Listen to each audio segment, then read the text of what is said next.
Hello and welcome to another episode of the Significant Life Podcast. I'm your host, Janice Anderson, and girl, I am so excited about today's episode. You have no idea what you are in store for. Now, as you know, we're in the middle of our Relationship Matters mini-series. I'm so excited that I'm doing this. I hope you've been getting something out of this series. And for this episode, I'm doing something that I haven't done before. Girl, I done messed around and invited somebody to join me on the podcast. Now, y'all know, I don't know how to act by my own self. How in the world am I going to behave with someone else in the room? But listen, this young lady, that I sound old saying that.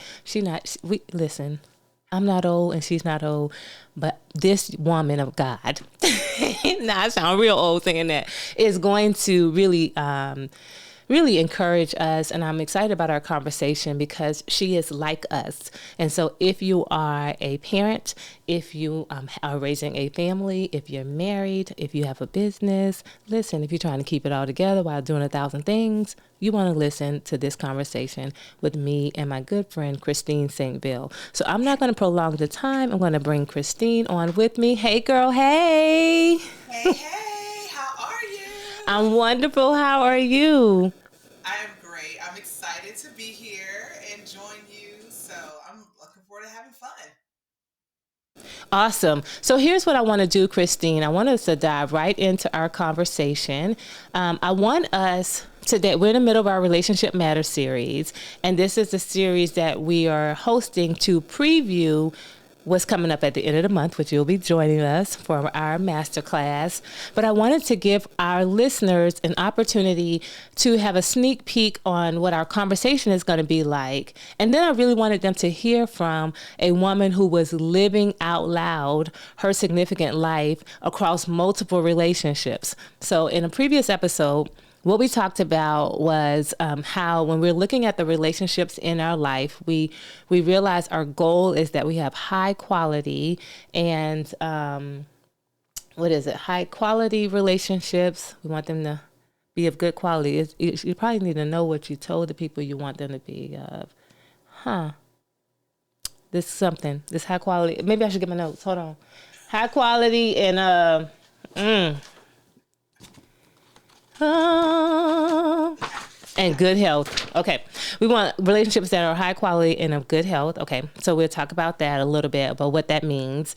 And then we also talked about, we took our last episode before you came on with us. We actually looked at all of the relationships in our life and we ranked them. We gave them a ranking, yes.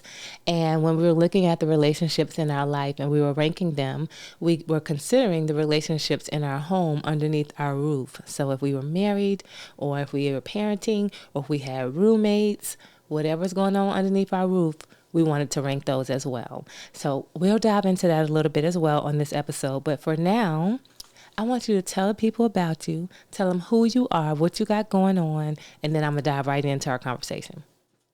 Awesome. Well, again, I'm looking forward to this. So thank you for having me, Janice. As you stated, my name is ChristineStVil. I'm known online as Moms in Charge.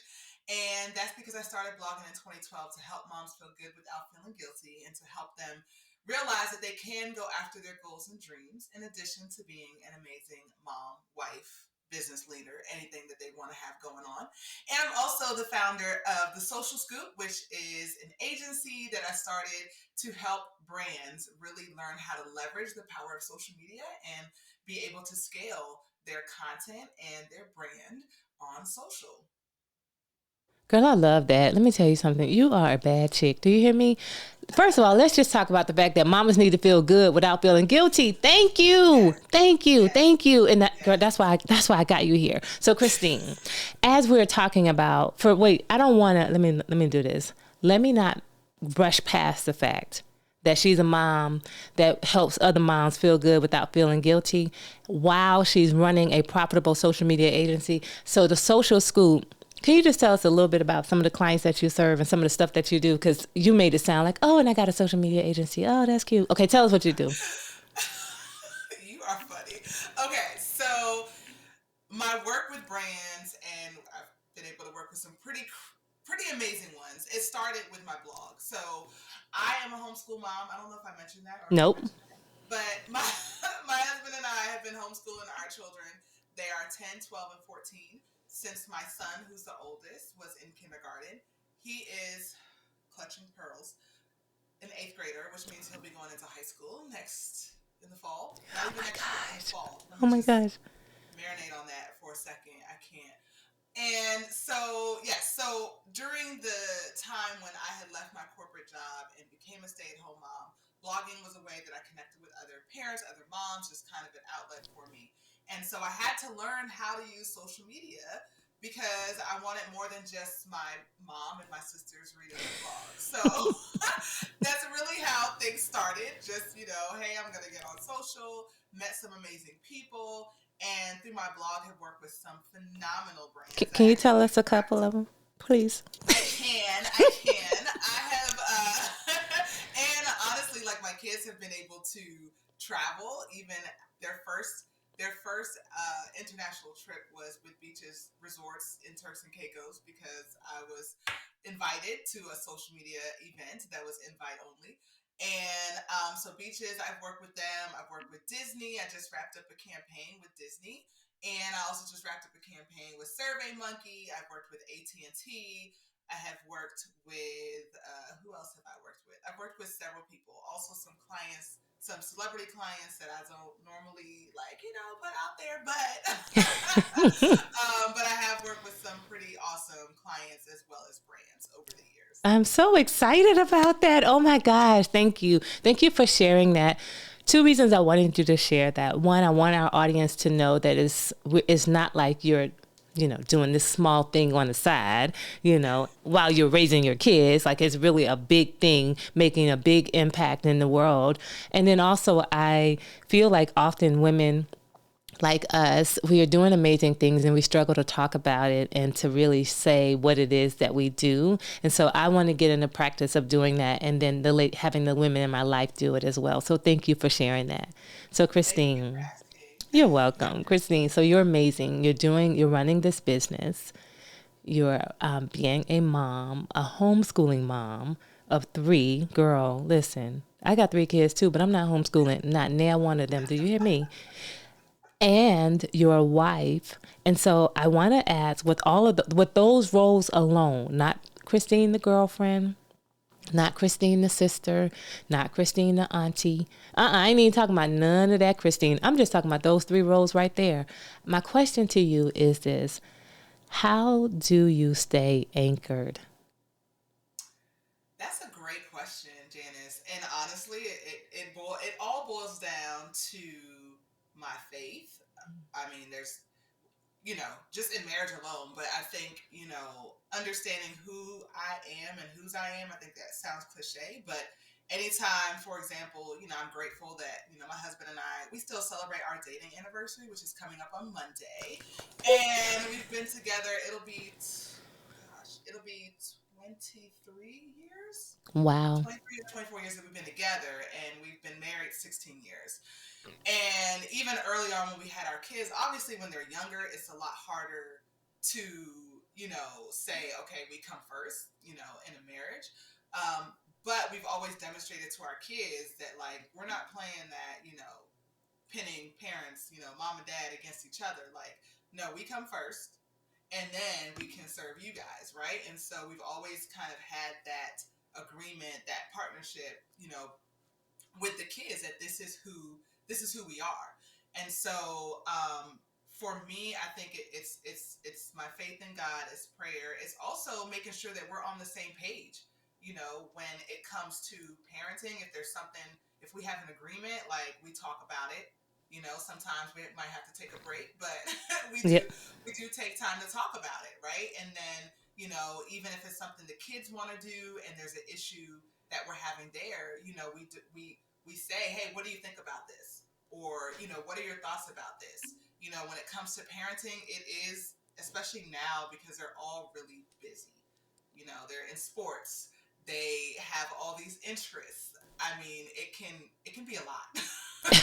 But, I think at the end of the day, it's having those conversations, especially conversations that neither my husband or I had with our parents growing up. They're Mm. in that tween teen years where they're finding out stuff, and now in the social media technology age where they can find out stuff before we even have a chance to talk about it. But it's having those open conversations and asking them questions and letting them know that, hey, no matter what, like, you can always come to mommy and daddy to talk to us. I love that. I love that. I really love that. Man, you said so much. I want to just reiterate a few things and call out a few things that you said for our audience. The thing that I love most is that, so I condensed it down to a couple of P's. You said that you stay anchored because, and especially with one, because of your faith. So your faith is what you're anchored in your faith. And I know that because you're my friend. And we and I'm glad that you said that, but you also said that when it comes to your marriage, that you all prioritize the marriage. And that is a lot of times, especially when we have kids, it's so easy to be so overwhelmed and inundated with the children that the marriage is on the back burner. And so I love that you said that you and your husband prioritize the marriage and y'all celebrating your dating anniversary. Girl, let me tell you something. The way I was acting so stank with my husband when I was dating him, I don't even know how we got married, because it was the whole Holy Ghost the reason why we got married, because we both were just acting, we were about to sabotage the relationship. So I don't know if I can, yes, I probably need to celebrate. Our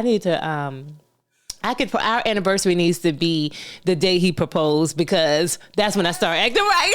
There you go. There you go. You can create a new dating anniversary. Yes, I'm gonna tell him now. As soon as we get off, I'm gonna say, "Honey, we need another anniversary." He's gonna be like, "Oh, I need another gift." No, no, no. I'm just saying, I just want to celebrate with you. So I love that you.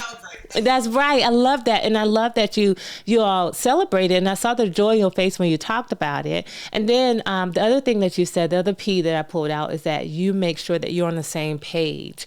And a lot of times as couples, it's so difficult to get on the same page when you don't have the mindset that this is important, that we stop and we get on the same page. You know, in my business, I talk about getting on the same page when I'm leading leaders and helping them with their teams. And I said, oh, that's a physical page. So we need a piece of paper. And let's just write this stuff down and make sure that we're in agreement. So I love that. And then, girl, them darn conversations with these kids. Do you hear me? I love. So you said prioritizing each other, making sure that we're on the same page, and then making it comfortable to have open conversations. That's not a P. I couldn't come up with a P that quick, but I do love that. I love that you are making space for conversations, not just with you and your husband, but you, your husband, and your children.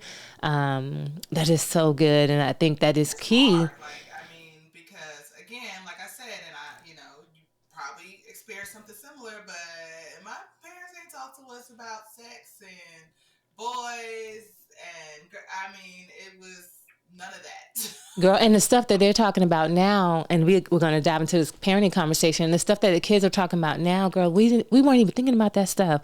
And so you have to be ahead of it. Or, I mean, like, you can't bury your head in the sand if you want to be an intentional parent. And that's why I had you on, Christine, because what I've been saying to audiences as I've been getting people excited about our upcoming experience together is, one thing I love about Christine is intentionally parenting her kids. How do I know? Because we talk about it. You know, the kids are busy, they're in sports, they're in activities, they're doing things, they're changing their minds about the things that they're doing. Girl, these are just changing their minds, you know, and then they're every which way. And I'm like, Christine, girl, what are you doing about this? And you're like, girl, we're dealing with the same thing. And now, you know, this was so good to know that there are other intentional parents out there that are facing these same things. And part of it is just making the space to face it. You know, to face that this is the text message that came through, or this is what was happening on social media, and to deal with it. And I want to ask you this though, because our parents didn't have the conversations with us, partly because some of the stuff that we're dealing with, they didn't have to deal with. Number two, I believe our parents didn't have the conversation with us because it was difficult, and it was easier to say, do what I say and be quiet.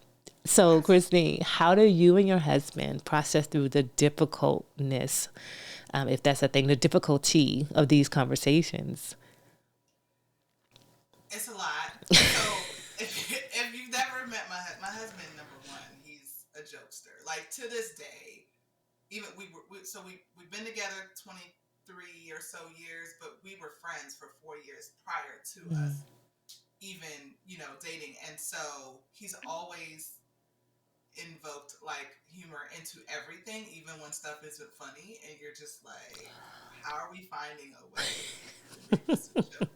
Like, so generally, that's how everything starts. It's like, okay, let's have this conversation. Like, what are we gonna do about this? Like, even recently, the other day, I had to tell him that he needed to have a conversation with our son about like proper undergarments, when he's playing basketball and stuff. So I love that. I love it. I love it. And he was just like, okay, I get it. And I was like, no, this is your department, sir. Like, I have the conversations with the girls on the other stuff. We didn't, I created like, first period boxes. Oh, right. We had a whole. Yeah, listen. Yes. First of all, I got all girls. So I don't get to defer nothing to my husband when I have all the conversations. And he's coming to tell me stuff like, honey, so did you see that? You want to talk to her about that? Like, I'm always getting you want to talk to her about that? I'll get you talk to her about it. But but we do. But what I love though is this. I love that you all can say this is your department. I love that we can say, okay, I'm gonna let you handle that because you're gonna do a better job. I do love that. I do love it, and I love this. I love. You sounds like you guys have the same kind of connection my husband and I have when I feel like this needs to be a joint department because you need to be saying some words too, sir. So Yes, I know they're we have girls. definitely had lots of joint department conversations. That's good. That's good. That's good. Because a lot of people don't have that. A lot of people, a lot of marriages, a lot of couples is, their gender roles and their expectations that are sometimes expressed. A lot of times they're not expressed. And there's a lot of pressure on one parent to do the parenting. And so I love that you all are doing this together. So now that's how you stay anchored. Let me just ask you this. How do you recognize when you're not anchored? How do you recognize? What are some? Oh, girl, like, because I have an attitude. I go from 0 to 100 real quick, and then I have to like, okay, what's that about? Okay, I've got a lot on my plate, or okay, I put too much, or I said yes to some things that I probably should have put on the back burner. And the thing about it is, my husband is he's very patient. So, but then it gets to a point where like he won't say anything for a very, very long time, and then by the time he does, it's because of all this other stuff. Well, then there's that. Hello, And have there's you met that. Maurice? Thank you. Sounds like Phil and Maurice are the same. Okay. It must be the same. So it's gotten better over the years. And so a lot of times it'll be like if we recognize it, he knows that he just needs to step away and then we'll come back from a conversation. And when I see that, I'm like, you know what? I'm not going to push it right now. We got to take a break. Mm-hmm. And then we'll come together when we both had a chance to kind of dissect things and figure out how we want to approach it. But like when I realize that I'm not anchored, like I have to take a step back, like, and just take some time to process things. And then also a lot of times when it comes to the kids, like that's one of the things that we didn't hear growing up was, I'm sorry, or Yeah. admitting to being wrong. Yeah. And so that's something we both had to kind of, work through as well. But we know that it's important because we're not always right. We Can are you, most of the time. right. But there are times when we're not. How about But that? there are times when we're not, and our kids need to hear that, and they need to not only hear when we're wrong, but being able to admit it, so that now they're feeling like they can trust us. Because how can we say, "Oh, you can come to us and you can talk to us about anything," but then it's like they're never heard. So even during the times where they get in trouble for something that they clearly were wrong for, we still are like, no, please speak your piece. Like we want to hear how you were feeling, what's going through your head right now. How do you think this should be handled, or how, because again, we want them to be able to make better decisions, Mm-hmm. and they really can't learn how to make better decisions if we're just always talking at them and throwing stuff at them and making all the decisions for them and telling them this is how they should, you know. So we're learning in the process. We're growing up with our children. Listen, hello, hello, hello, hello. Listen, can I go ahead and let me just drop this nugget that Christine just went ahead and told us? Okay, so for every parent that is out here, all of us in the parent space, you are not grown up until you grow up with your children. This is you're gonna grow up, even if you were grown before they got here. Maurice and I are 44 and 53 with a whole 2-year-old. When I tell you we growing up every day, we are growing up just when we think we know what we're doing with life.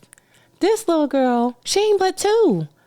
And then the 13-year-old comes here, and just when we think we got this thing wrapped up, oh no, oh no. This is parenting. I like to say like this, parenting is a contact sport. It's full body contact sport, and you are continuously learning. So it requires all of who you are, and you're going to be continuously learning if you want to be an intentional parent. I want to back up and pull out a couple more things that you said, and then we got to get ready to go because, hello, people, if you want to continue this conversation with Christine and I, y'all want to join us for the masterclass coming up on April 30th, OMG. It's going to be so, so amazing. I'll show you the details at the end of this episode. For those of you who are watching, they'll be on your screen. For those of you who are listening, I'll tell you all about it. Christine, okay. So you just said, girl, this was so, so good. So one of the things that you said, I got the third P.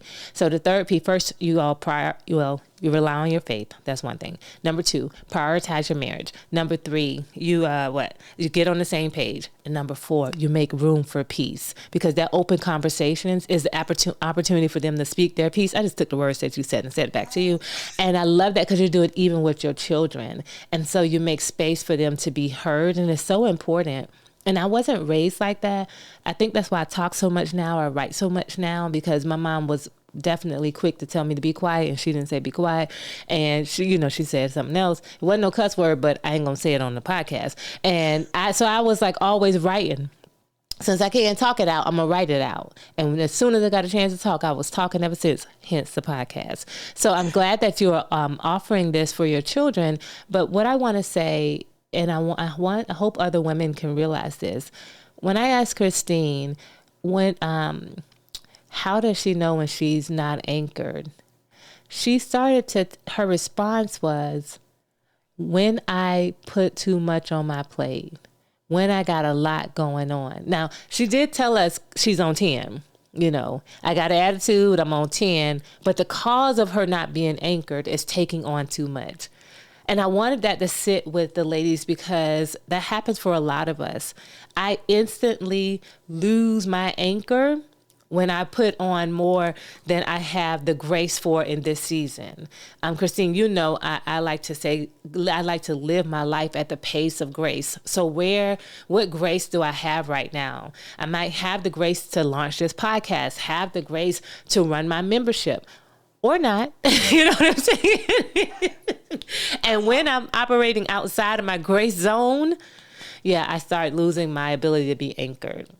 So, Christine, I just want to say thank you so much for coming on. There's so much more we could be talking about. There's so much more I know that you can add to the audience, but I want to save it for our time together in our masterclass. I got a couple of more things I want to ask you as you leave us with some last words as we go and try our best to live our significant life, because my significant life may not look like Christine's. And my anchored place is not the same as Christine's anchored place, which is what I want to ask you. Christine, what is your anchored place? You said, what is my anchored place? Mm-hmm. What is your anchored place? What does that look like? My anchored place really is, I would say I'm anchored right now. Even though I haven't necessarily reached all of the goals that I want and I know that I can accomplish, I feel at peace because of not only the strides that I'm looking to get there, but also because I'm doing it in a way that feels good. I'm doing it in a way that honors my family, my husband. I'm doing it in a way that gives me joy. And so I would say I'm in my anchor place. I love that. I love that. Christine, one of the things you said when you and I were talking just offline, I think on Friday, you know, we were going in drinking coffee and just talking, and you said, "Oh yeah, that's not my goal." We were talking about one of our colleagues has had this enormous goal, and he's like, "Oh, that's not my goal. Yeah, I just want to be able to take trips, hang out with my family, be present with my husband." And I was like, I love that. And so to hear you say your anchored place is when you can honor your family, you know, when you can honor yourself, when you are being able to be present and have joy. And I think that's important for us as women to know, what is my anchored place. You know, for me, I just need a cup of coffee. Hello. You know, if I could get my coffee, I know I'm serious about that coffee now. If I could have some warm, hot coffee, you know, and I'm right here, I got my heater on underneath my desk. My husband is good. My kids are good. And listen, it doesn't mean that we don't have any problems, but they're all manageable in the moment. And even if I don't have the answer, I know who does.